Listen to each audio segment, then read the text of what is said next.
Back to clean news UP. चलिए देखते हैं उत्तर प्रदेश की 25 फटाफट बड़ी खबरों को। इससे पहले आप न्यूज को कहां से देख रहे हैं हमें कमेंट में बताना बिल्कुल ना भूलें।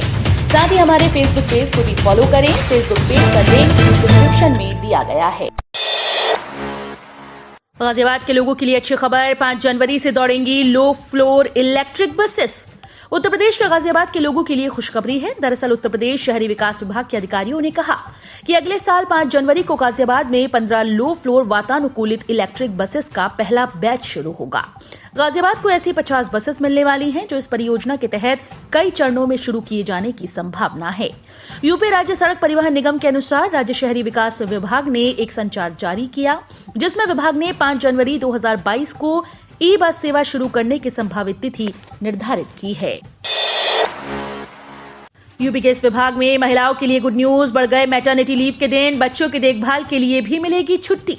यूपी राज्य सड़क परिवहन निगम में कार्यरत महिला कर्मियों के लिए अच्छी खबर है। परिवहन निगम के प्रबंध निदेशक नवदीप रिणवा ने बताया कि महिलाओं के लिए प्रसूति अवकाश 135 दिन से बढ़ाकर 180 दिन किए जाने की मंजूरी दे दी गई है। यूपी के 35 शहरों में होने वाला है कुछ खास, इस परेशानी से मिल जाएगी निजात। यूपी के 35 शहरों में रहने वालों को कूड़े की गंदगी से जल्द ही निजात मिलने वाली है। नगर विकास विभाग इन शहरों में कूड़ा निस्तारण प्लांट लगवाने जा रहा है। इसमें 7 नगर निगम और 28 नगर पालिका परिषद हैं, जहां पर इन प्लांट्स को लगाया जाएगा। प्रदेश के 11 शहरों में पहले से कूड़ा निस्तारण प्लांट चल रहे हैं। इससे मिलाकर कुल 46 शहरों में कूड़ा निस्तारण प्लांट हो जाएंगे। सीएम योगी ने हरी झंडी दिखाकर इलेक्ट्रिक बसेस को किया रवाना। गोरखपुर को दी 520 करोड़ की योजनाओं की सौगात।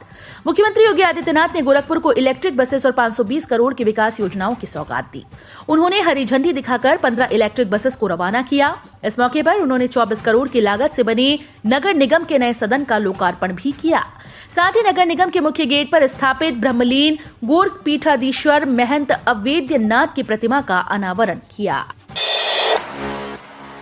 बारिश बचाने के बावजूद बकाया भुगतान को लेकर मिल गेट पर चौथे दिन जारी रहा किसानों का धरना प्रदर्शन। बजाज चीनी मिल कुंदरखी द्वारा पिछले गन्ना पेराई सत्र का करीब 158 करोड़ रुपए का भुगतान अब तक न किए जाने को लेकर अवध केसरी सेना के बैनर तले शुरू किया गया धरना प्रदर्शन बुधवार को चौथे दिन जारी रहा। धरना प्रदर्शन किसानों के कड़े तेवर को देखते हुए प्रशासन द्वारा सुरक्षा बढ़ाई गई। काफी संख्या में पुलिसकर्मियों के साथ साथ पीएसी के जवानों को लगाया गया है। किसानों के आंदोलन का समर्थन कर रुचि मोदी ने बताया कि केसरी सेना ने किसानों के दर्द को समझा है। चुनाव से पहले योगी सरकार का दावा, गन्ना किसानों को रिकॉर्ड 1.51 लाख करोड़ रुपए का भुगतान। उत्तर प्रदेश सरकार ने राज्य के किसानों के बकाये का अब तक का सर्वाधिक भुगतान होने का दावा करते हुए कहा कि वर्तमान योगी सरकार के कार्यकाल में भुगतान का आंकड़ा 1.5 लाख करोड़ रुपए को पार कर गया। मुख्यमंत्री कार्यालय की ओर से बुधवार को दी गई जानकारी के मुताबिक योगी सरकार ने अब तक 1.51 लाख करोड़ रुपए गन्ना किसानों के बकाये का भुगतान कर दिया है। गौरतलब है कि उत्तर प्रदेश में गन्ना किसानों के बकाये का भुगतान न हो पाना पिछले कुछ दशकों से किसानों की सबसे गंभीर समस्या बन गई थी। राम मंदिर की तर्ज पर विकसित हो रहा है अयोध्या का रेलवे स्टेशन। अयोध्या में भगवान राम के मंदिर की तर्ज पर रेलवे स्टेशन का भव्य निर्माण किया जा रहा है, जहां श्रद्धालुओं को पहुंचते ही मंदिर की भव्यता की झलक देखने को मिलेगी। अयोध्या से लोकसभा सदस्य लल्लू सिंह और परियोजना पर काम कर रही कंपनी राइट्स के संयुक्त निदेशक ए.के. जौहरी ने कहा कि परियोजना पर 2 चरणों में काम हो रहा है। पहले चरण में 126 करोड़ रुपए की लागत आएगी, जिसमें 10,000 वर्ग मीटर क्षेत्र को स्टेशन के रूप में विकसित किया जाएगा। पहले चरण की ये परियोजना अगले वर्ष मार्च तक पूरी हो जाएगी। गोरखपुर की सहजनवा दोहरी घाट रेल लाइन का रास्ता पूरी तरह से साफ, जमीन अधिग्रहण के लिए जारी हुए 20 करोड़। गोरखपुर की सहजनवा दोहरी घाट रेल लाइन परियोजना में जमीन अधिग्रहण के लिए केंद्र सरकार ने 20 करोड़ रुपए जारी कर दिए। इसके साथ ही 1320.75 करोड़ रुपए की रेल लाइन परियोजना का रास्ता पूरी तरह से साफ हो गया। इस रेल लाइन के लिए 535 हेक्टेयर भूमि का अधिग्रहण किया जाना है। अधिग्रहण के लिए रेलवे ने कुछ गांवों की सूची जिला प्रशासन को भेज दी है। पूर्वांचल में बादलों की ओट में सूरज, गलन बढ़ी, आज तक होती रहेगी बूंदाबांदी। जम्मू कश्मीर और अफगानिस्तान की तरफ से सक्रिय पश्चिमी विक्षोभ और बंगाल की खाड़ी में बने कम दबाव के क्षेत्र के कारण पूर्वांचल में मौसम का मिजाज बदल गया। आसमान में छाए बादल बुधवार को भी छाए रहे। सूरज दिन भर बादलों की ओट में छिपा रहा। हल्की बूंदाबांदी हुई, इसके कारण गलन बढ़ गई। अगले 3 दिनों तक मौसम का मिजाज ऐसा ही बना रहेगा। बुधवार और गुरुवार को हल्की बूंदाबांदी के साथ रिमझिम फुहारे भी पड़ी। इसका मतलब नोटबंदी फेल है। पीयूष जैन के घर खजाना मिलने पर बोले ओवैसी।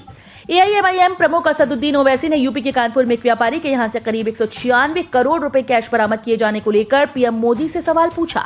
ओवैसी ने कहा कि नोटबंदी के बावजूद 180 करोड़ रुपए कैश कैसे मिला। बता दें कि हाल ही में जीएसटी खुफिया महानिदेशालय की अहमदाबाद इकाई ने बिजनेसमैन पीयूष जैन के कानपुर आवास पर और अन्य परिसरों पर छापेमारी की थी, जिसमें कानपुर और कन्नौज में उससे जुड़ी फैक्ट्रीज भी शामिल थीं। इस दौरान जीएसटी टीम को बिजनेसमैन के यहां से 196 करोड़ रुपए की नकदी, सोना और अन्य कीमती सामान मिला। कन्नौज और कानपुर में मिले पैसों से यूपी को बनाएंगे नंबर 1। यूपी विधानसभा चुनाव से पहले अपनी सरकार की खूबियां गिनाने फर्रुखाबाद पहुंचे सीएम योगी ने विपक्ष को आड़े हाथों लिया। सीएम योगी ने कन्नौज और कानपुर में छापे के दौरान बरामद हुए रुपयों से अपने भाषणों की शुरुआत की। उन्होंने सपा पर निशाना साधते हुए कहा कि 3 दिन पहले भारी मात्रा में नकदी और सोने की ईंटों की बरामदगी पिछली सरकारों के काले कामों को उजागर करती हैं और दिखाती हैं कि कैसे उन्होंने गरीबों के पैसे को छुपाया। अब इन पैसे का इस्तेमाल यूपी को नंबर 1 बनाने के लिए विकास की गति तेज करने में किया जाएगा। नोटबंदी के समय कहां गायब हो गए थे बुआ और बबुआ। अमरोहा में सपा बसपा पर बरसे योगी। यूपी के मुख्यमंत्री योगी आदित्यनाथ ने कहा कि विकास के संकल्पों को डबल इंजन की सरकार ने पूरा किया है। हसनपुर में जन विश्वास यात्रा के अवसर पर जनसभा को संबोधित करते हुए योगी ने ऐलान किया कि यूपी की 8 चीनी मिलों को फिर से चालू किया जाएगा, जिसमें से एक मिल अमरोहा की शामिल है। उन्होंने विपक्ष पर तंज कसते हुए कहा कि गरीबों के आवास का पैसा दीवारों से निकल रहा है। मुख्यमंत्री योगी आदित्यनाथ ने अमरोहा जिले में 31 परियोजनाओं का लोकार्पण और शिलान्यास किया। आज पीएम मोदी और 31 को यूपी आएंगे अमित शाह। उत्तराखंड के हल्द्वानी में भाग लेने के लिए प्रधानमंत्री नरेंद्र मोदी गुरुवार को बरेली स्थित वायुसेना के हवाई अड्डे पर उतरेंगे, जबकि साल के आखिरी दिन भारतीय जनता पार्टी के पूर्व अध्यक्ष और केंद्रीय गृह मंत्री अमित शाह जन विश्वास रैली का हिस्सा बनेंगे। पार्टी सूत्रों ने बुधवार को बताया कि आज 30 दिसंबर को प्रधानमंत्री नरेंद्र मोदी का विमान बरेली के त्रिशूल एयर बेस पर उतरेगा। कानपुर साजिश को लेकर बीजेपी का सपा पर हमला। संबित पात्रा बोले, साबित हुआ लाल टोपी खतरे की निशानी। कानपुर में पीएम के कार्यक्रम के दौरान नौबस्ता बाईपास पर उपद्रव फैलाने के लिए रची गई साजिश को लेकर बीजेपी ने समाजवादी पार्टी पर हमला बोला। बीजेपी प्रवक्ता संबित पात्रा ने इस पर प्रेस कॉन्फ्रेंस कर कहा कि इस घटना से ये साबित हो गया कि लाल टोपी खतरे की निशानी है। उन्होंने कहा कि इसके पीछे की सच्चाई अत्यंत गंभीर है। नौबस्ता हमीरपुर रोड के बम्बा चौराहे पर कार में तोड़फोड़ की गई। जो लोग ये तोड़फोड़ कर रहे थे उसमें सपा छात्र सभा के राष्ट्रीय सचिव सचिन केसरवानी भी मौजूद थे। नए साल से पहले पेंशनर्स के लिए बड़ी खबर, अटक सकती है जनवरी की पेंशन। नए साल से पहले देश के लाखों पेंशनर्स के लिए बड़ी खबर है। 31 दिसंबर 2021 से पहले लाइफ सर्टिफिकेट जमा कर दें, वरना जनवरी 2022 की पेंशन अटक सकती है। इस लाइफ सर्टिफिकेट जमा करने से पता चलेगा कि पेंशन पाने वाला व्यक्ति जीवित है या नहीं। इसके लिए सरकार ने अंतिम तिथि को बढ़ाकर 31 दिसंबर 2021 कर दिया और अब सिर्फ 2 दिन शेष बचे हैं। इसके लिए ऑनलाइन या एसबीआई की सेवाएं भी ले सकते हैं। इससे करीब 68 लाख पेंशनर्स को बड़ा लाभ मिलेगा और दिसंबर की पेंशन भी नहीं रुकेगी। यूपी के नए मुख्य सचिव दुर्गा शंकर मिश्रा बनाए गए। आज गुरुवार को ग्रहण करेंगे पदभार। उत्तर प्रदेश के नए मुख्य सचिव आईएएस दुर्गा शंकर मिश्रा होंगे। आज गुरुवार को वो पदभार ग्रहण करेंगे। डीपी मिश्रा मुख्य सचिव राजेंद्र कुमार तिवारी की जगह लेंगे। आरके तिवारी केंद्रीय प्रतिनियुक्ति पर दिल्ली जाएंगे। इस संबंध में आदेश जारी कर दिया गया है। दुर्गा शंकर मिश्रा अभी तक केंद्र में आवासन और शहरी कार्य मंत्रालय के सचिव के पद पर तैनात थे। पश्चिमी यूपी में पिछली बार से ज्यादा विधानसभा सीट्स जीतेगी भाजपा। केंद्रीय मंत्री अनुराग ठाकुर ने दावा किया कि भारतीय जनता पार्टी पश्चिमी उत्तर प्रदेश में पिछले विधानसभा चुनाव की तुलना में ज्यादा सीटें जीतेगी और किसानों के प्रदर्शन का क्षेत्र में जनभावना पर कोई असर नहीं होगा। भाजपा के उत्तर प्रदेश चुनाव के सह प्रभारी अनुराग ठाकुर ने विश्वास व्यक्त किया कि पार्टी योगी आदित्यनाथ सरकार के तहत गुंडाराज के खिलाफ कार्रवाई, अभूतपूर्व विकास और जन कल्याणकारी योजनाओं के कारण बनी सकारात्मक जनभावना के दम पर राज्य में 300 से अधिक सीट्स के साथ सत्ता में वापसी करेगी। पीएफ खाता धारक हुए मालामाल, खाते में आ गया ब्याज का पैसा।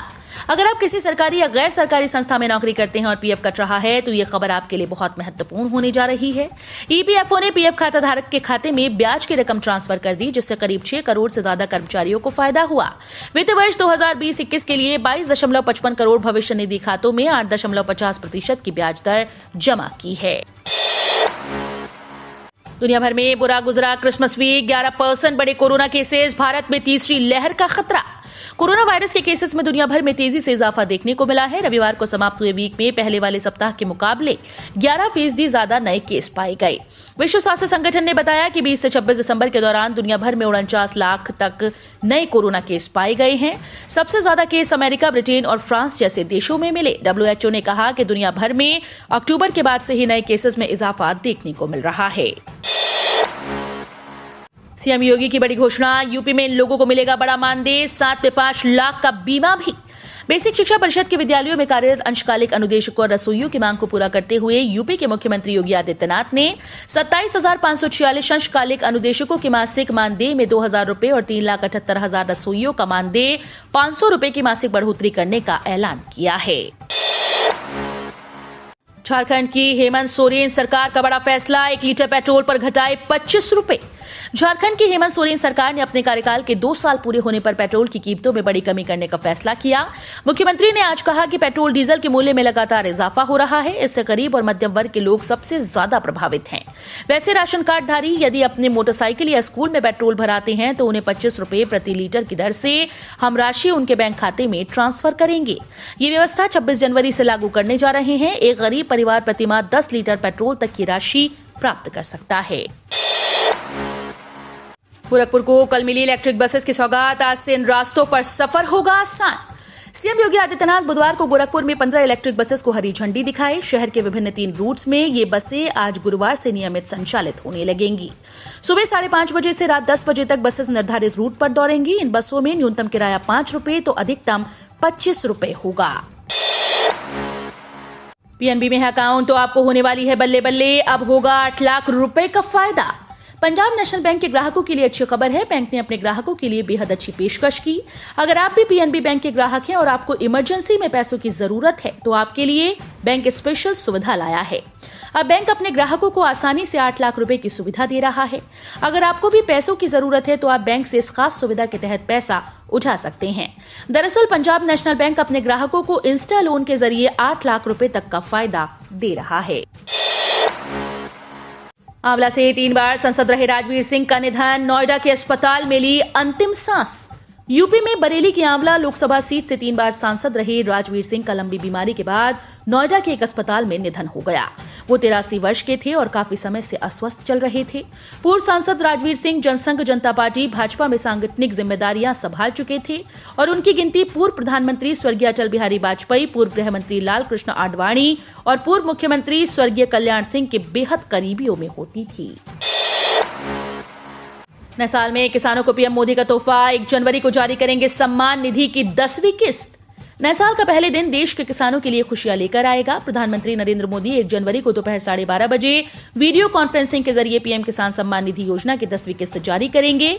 पीएमओ के अनुसार पीएम मोदी 10 करोड़ से अधिक लाभार्थियों के खातों में 20,000 करोड़ से अधिक की राशि ट्रांसफर करेंगे। बता दें कि पीएम किसान सम्मान निधि योजना के लाभार्थी को हर साल 6,000 रुपए दिए जाते हैं। सरकार 3 किश्तों में पैसे बैंक खाते में जमा करती है। हम रोज ऐसे ही न्यूज लाते रहेंगे। यदि आपने अभी तक क्लीन न्यूज यूपी को सब्सक्राइब नहीं किया है तो फटाफट सब्सक्राइब कर लें। साथ ही बेल आइकन को प्रेस करना बिल्कुल ना भूलें ताकि लेटेस्ट अपडेट मिस ना हो।